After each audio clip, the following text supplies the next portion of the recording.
Alors aujourd'hui, pour ce jour 1 de l'immersion, on va parler d'attachement parce que pour moi, l'attachement, c'est vraiment la base. Et je trouve qu'il y a encore une méconnaissance de l'attachement. On en parle encore très peu. Et c'est bien dommage parce que je pense que si on était plus nombreux à connaître tous ces principes-là, tous ces mécanismes-là, eh bien, on pourrait peut-être prendre plus facilement du recul sur certaines de nos réactions. Donc l'attachement, j'ai envie de commencer avec une phrase du neuropsychiatre Boris Cyrulnik, que vous connaissez peut-être et qui a écrit notamment il n'y a pas longtemps un livre qui s'appelle Tomber amoureux et se relever attaché, je vous le conseille. Je vous mettrai aussi en ressources complémentaires des petites vidéos, et notamment des vidéos interviews de Boris Cyrulnik. Donc ce monsieur, ce grand monsieur, il dit « L'attachement n'est pas l'amour, l'attachement est un besoin vital, l'amour est un sentiment ». C'est une phrase qui, à mon sens, est fondamentale parce qu'on confond souvent les deux. En fait, il y a un amalgame entre les deux. L'amour, ça va être une émotion, ça va être un sentiment. On peut dire aussi que c'est une expérience. Alors que l'attachement, c'est un mécanisme biologique de survie. Et donc, quand on parle d'attachement, on ne parle pas du fait d'être attaché à une personne, attaché à un objet, attaché à une situation. Donc, quelque chose qui correspondrait à un espèce de lien qui peut ne pas forcément être bon pour nous. Ici, on parle vraiment de l'attachement au sens de la théorie de l'attachement. Alors ici, je ne vais pas rentrer dans les détails théoriques, mais sachez que la théorie de l'attachement, c'est quelque chose qui a été développé par un monsieur qui s'appelait John Bowlby, qui a théorisé ça en 1958 et qui s'est basé sur d'autres travaux, notamment les travaux de Harry Harlow qui ont été menés, donc des expériences qui ont été menées avec des bébés singes séparés de leur maman, et les travaux aussi de Spitz sur des orphelinats. Voilà, je ne rentre pas plus dans le détail, mais ça fait suite à différentes observations, différents travaux qui ont amené du coup à cette théorisation de ce que John Bowlby a appelé la théorie de l'attachement. La théorie de l'attachement, donc c'est un mécanisme biologique de survie qui est ancré à l'intérieur de nous. Et quand on parle d'attachement et quand on parle de survie, c'est-à-dire qu'on peut le voir vraiment comme un système, d'ailleurs on parle de système d'attachement, qui nous permet de créer du lien et de rester en lien avec des personnes autour de nous qui vont nous apporter une sécurité. Donc l'attachement, il est présent dès la naissance et c'est ce qui participe à la survie du bébé, puisque un bébé humain, lorsqu'il naît, il n'a pas encore toutes ses capacités cérébrales. Il fait partie d'une catégorie de bébés mammifères qui ne peut pas encore se déplacer seul, se nourrir seul. Donc, il va avoir besoin d'adultes qui vont prendre soin de lui pendant un certain temps, jusqu'à ce qu'il puisse développer une forme d'autonomie. Et donc, des adultes qui vont lui apporter cette sécurité, une sécurité à la fois physiologique, donc lui donner à manger, répondre aux besoins primaires, aux besoins vitaux, mais également répondre aux besoins affectifs. Et ce que les travaux et la théorie de l'attachement ont mis en évidence, c'est justement que les besoins affectifs étaient aussi importants que les besoins physiologiques, ce qui à l'époque était quand même une petite révolution, puisque c'est pas forcément ce qui était véhiculé, notamment dans la psychanalyse. Donc, le bébé, dès la naissance, il ne va pas s'attacher à ses parents parce qu'il les aime. Ce n'est pas une question d'amour. Il va avoir besoin de s'attacher, de développer donc cet attachement parce que sa survie va dépendre d'eux. Son cerveau, son corps, son système nerveux, ils sont programmés pour rechercher la proximité des figures qui peuvent le protéger. Donc, on a tous comme un espèce de répertoire d'attachement qui nous permet de susciter, de créer le lien en fait avec les personnes autour de nous. Et l'attachement, donc, ça naît bien avant les mots. C'est-à-dire que quand un bébé pleure, quand un bébé va commencer à émettre des sons, va chercher avec le regard, va tendre les bras, et un peu plus tard, quand il marche à quatre pattes et qu'il va se rapprocher aussi des adultes, tout ça, ça fait vraiment partie du comportement, du répertoire en fait, qui permet de susciter l'attachement et qui permet du coup aux adultes de répondre à ce besoin d'attachement. Donc l'attachement, il naît avant les mots, avant la conscience, avant les souvenirs. Et l'attachement, il va se construire dans les expériences répétées de sécurité ou d'insécurité qui ont été vécues dans le lien. C'est-à-dire, il va se construire dans la façon dont les adultes autour de ce petit bébé vont répondre à ces sollicitations. Quand le bébé pleure, est-ce qu'on va le laisser pleurer dans un coin ou est-ce qu'on va répondre à sa demande et le prendre dans les bras et lui apporter de la sécurité? Quand un bébé nous tend les bras, est-ce qu'on le prend dans les bras? Est-ce qu'on le regarde simplement? Est-ce qu'on tourne les talons et qu'on va voir ailleurs? Tout ça, ça donne des indications en fait au bébé qui va construire en fonction de toutes ces réponses, son attachement. Donc, comment se construit l'attachement? Il suffit d'imaginer donc un enfant qui vit une émotion difficile, mais on peut aussi le voir en tant qu'adulte, puisque ce système d'attachement, on en a besoin toute notre vie. Donc, le bébé, il va pleurer, il va peut-être avoir peur, il va être triste, en tout cas, il vit quelque chose de difficile. Et donc, à ce moment-là, il n'est pas en capacité de s'apporter de la sécurité tout seul. Il va avoir besoin d'un adulte, il va avoir besoin d'une présence, d'un regard, d'un corps qui va être plus stable que le sien.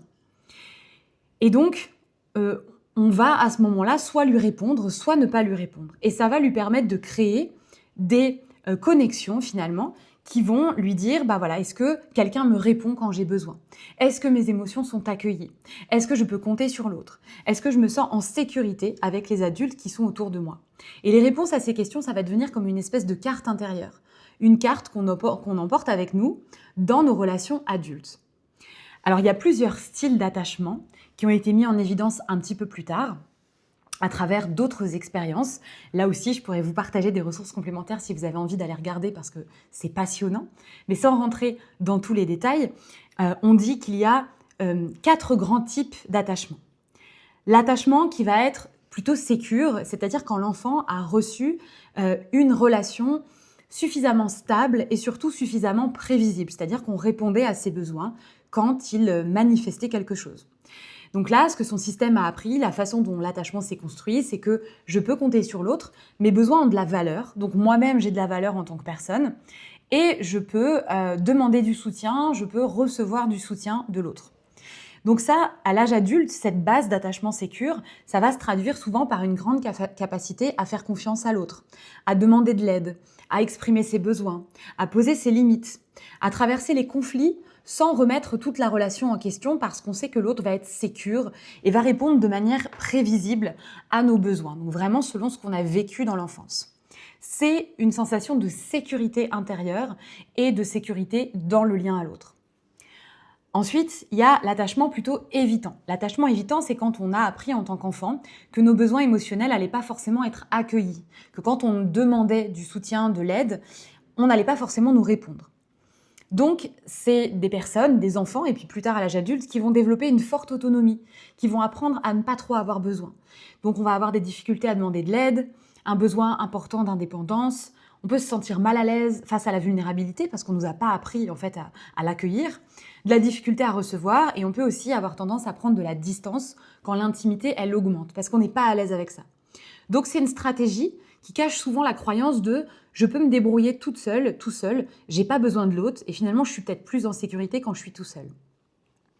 Troisième type d'attachement, c'est l'attachement plutôt anxieux. C'est quand, enfant, on a reçu des réponses qui sont plutôt incohérentes. C'est-à-dire que parfois, l'adulte va être présent et va nous apporter cette sécurité. Et puis parfois, l'adulte va être absent. Sauf qu'il n'y a pas quelque chose de clair qui nous fait voir, qui nous fait intégrer quand est-ce que l'adulte est disponible ou pas disponible. Donc, on engramme finalement la croyance que le lien, à tout moment, il peut disparaître. À tout moment, ça fonctionne, l'autre est là, et puis à un moment donné, l'autre n'est pas là. Donc, c'est des enfants qui apprennent très tôt à être attentifs à tous les signes de l'adulte, au verbal, au non-verbal, et à observer quand est-ce qu'il va y avoir plus ou moins de distance. À l'âge adulte, du coup, ça va être des personnes qui vont osciller entre une forte autonomie, mais également des signes de dépendance affective. On peut osciller vraiment entre « j'ai besoin de personne, je me débrouille tout seul » et « j'ai besoin de toi et je vais mourir si tu t'en vas ». Donc, il y a de la peur de l'abandon, il peut y avoir un besoin très fréquent d'être rassuré, ça fait développer une certaine hypervigilance aussi dans les relations, une difficulté à tolérer l'incertitude et on va être aussi constamment en train d'analyser les réactions de l'autre, d'analyser donc ce qui est dit, ce qui n'est pas dit, peut-être se faire des scénarios aussi très facilement. Donc ça crée une forme d'anxiété dans le lien et il y a un petit peu l'idée de en fait je ne sais pas si je peux compter sur l'autre ou pas. Alors que l'attachement sécure, je peux compter sur l'autre, l'attachement évitant, je ne peux pas compter sur l'autre, au moins c'est clair.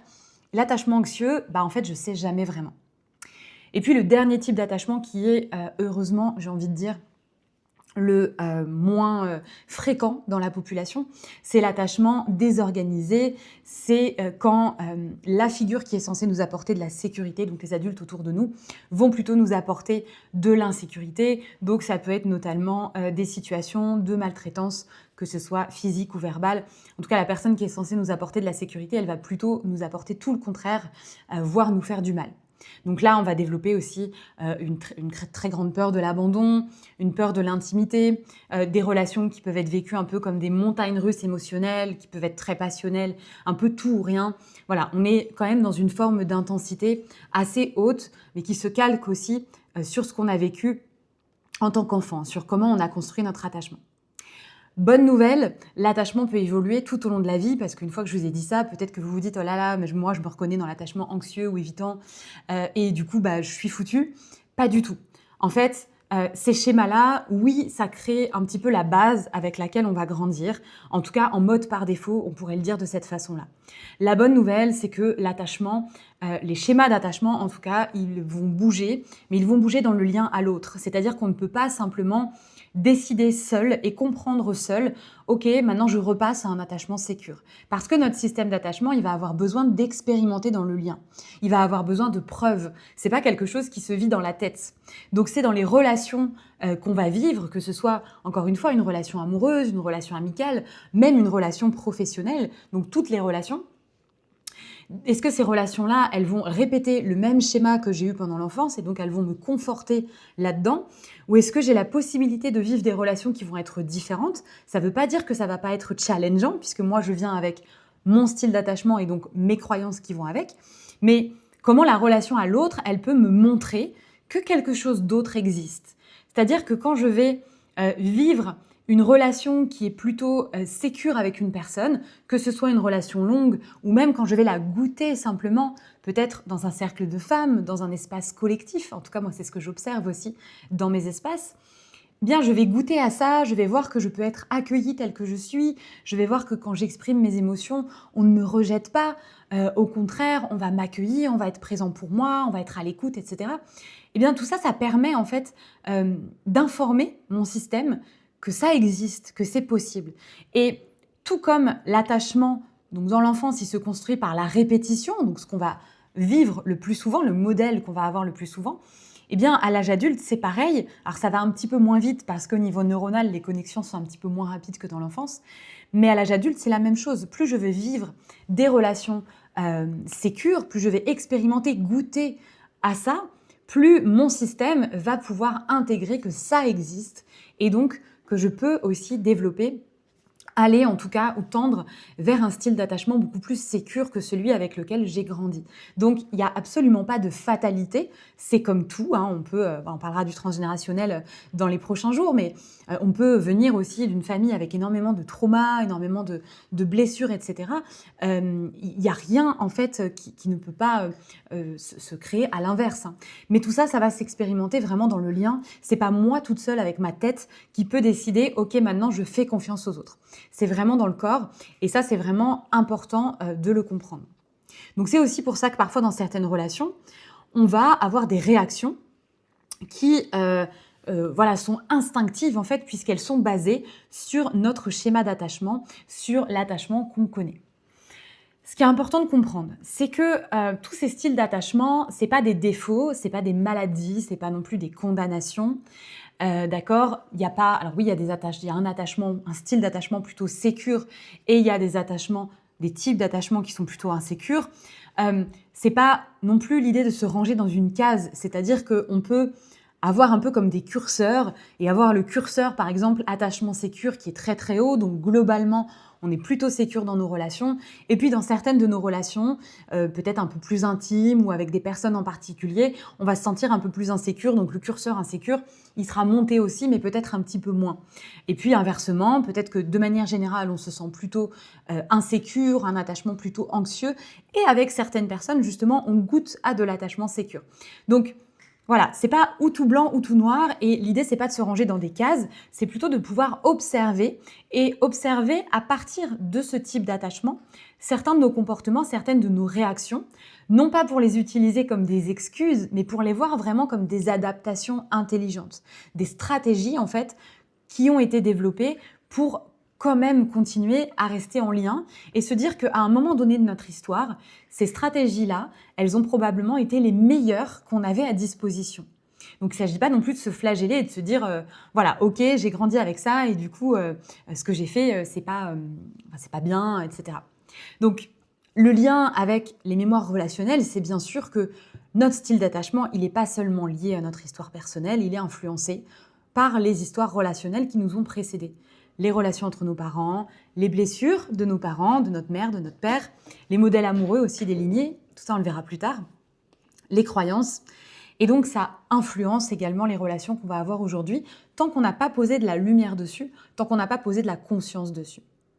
Donc aujourd'hui, pour terminer un petit peu cette vidéo, l'idée ce serait vraiment de repartir avec cette idée-là, c'est que nous ne sommes pas nos réactions, nous ne sommes pas notre anxiété, nous ne sommes pas non plus notre besoin de contrôle, l'évitement ou les peurs.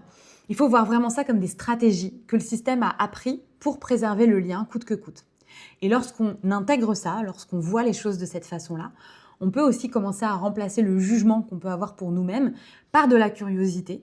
Et c'est là que la transformation, elle peut commencer. Donc voilà ce que je voulais vous partager dans cette première vidéo. Je vous partage des ressources aujourd'hui à la suite de cette vidéo et puis peut-être des premières pistes d'introspection, de questionnement pour commencer à entrevoir un petit peu quel est votre style majeur, on va dire, d'attachement. Encore une fois, pas avec la volonté de rentrer dans des cases, mais plutôt avec l'idée d'observer, de poser de la conscience et de prendre du recul sur certains de vos schémas.